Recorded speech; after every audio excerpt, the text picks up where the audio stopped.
A day in our life as a Filipino couple dito sa Poland. Day off nga namin ngayon kaya trip namin mamasyal. Pero di muna tayo lalayo kasi malayo pa ang sahuran. Kaya dito lang tayo mag-iikot sa lugar kung saan kami nakatira at nagtatrabaho. Maliit nga lang ang city na to kaya kahit lakarin mo ay di ka mapapagod. Pagkakalapit lang ang mga establishment tulad ng mga opisina, market, pasyalan. Pero kung medyo tamad kang maglakad ay accessible naman ang transportation. May taxi, may bus, at pwede ka rin magbike. Sa katunayan, mas marami ang naglalakad dito tuwing maganda ang panahon. Kahit na meron silang mga sasakyan. At ang iba naman, trip nila magbike. Sa totoo lang, mas mahal ang bike nila dito kaysa sa mga second hand na sasakyan. Tara, kung gusto nyong makita ang mga lugar dito, samahan nyo kami mamasyal. Una naming pinuntahan ay ang pinakasentro sa lugar na ito. Grabe, napakalinis ng paligid, sariwang hangin at kahit saan ka lumingon may makikita kang pa ring mga puno. Sabi ng mga taga rito, ito raw ang pinakapangit sa lahat ng mga syudad dito sa Poland. Pero para sa akin, pasado to, kahit simple, basta malinis at hindi mo maamoy ang mga kanal. Hindi rin bahain dito kasi hindi naman tinipid ang mga drainage canal. At dahil na rin siguro sa pinapahalagan nila ang mga kalikasan, kaya di bahain. Partida, di na nila kailangan ng flood control dahil ang mga puno nang nagpapahupa sa tubig. Dito sa Poland ay napakatahimik. Isa sa mga nagustuhan namin dito. Hindi magulo, wala halos maririnig na krimen, nagsaksakan, holdapan at nakawan. Sabihin na natin na hindi kasing taas ang sahod dito kumpara sa ibang Europe country, pero mas mababa naman ang cost of living. Kaya para sa amin, perfect ito para sa mga simpleng buhay ang hanap. Pagdating sa trabaho, oo, may trabahong mahirap at magaan. Depende sa kung anong goal mo. Kung gusto mong balance lang, yung tipong may time ka pa para ma-enjoy ang buhay mo dito, doon ka sa 8 hours a day lang trabaho.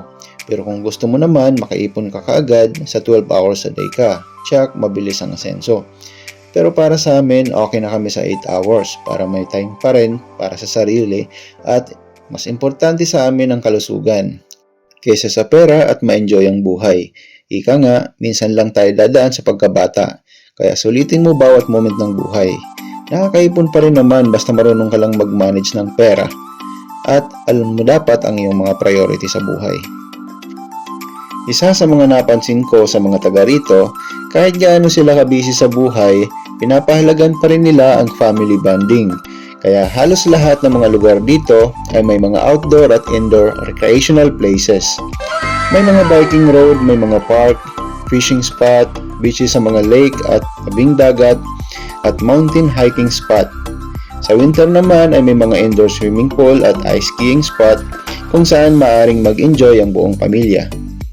Tuwing summer ay hindi mawawala ang mga bulaklak sa lansangan na lalong nagpapaganda sa kapaligiran.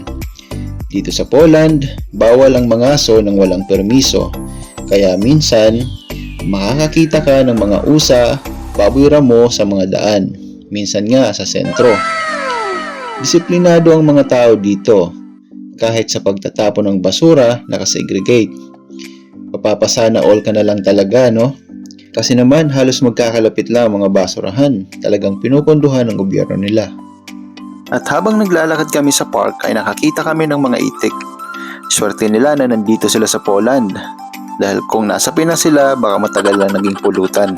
At nga pala, sa mga nagtatanong paano mag-apply ng trabaho sa Poland, explore nyo na lang ang aking mga ginawang video dahil halos lahat ng kailangang malaman patungkol sa Poland ay nagawaan ko na ng content.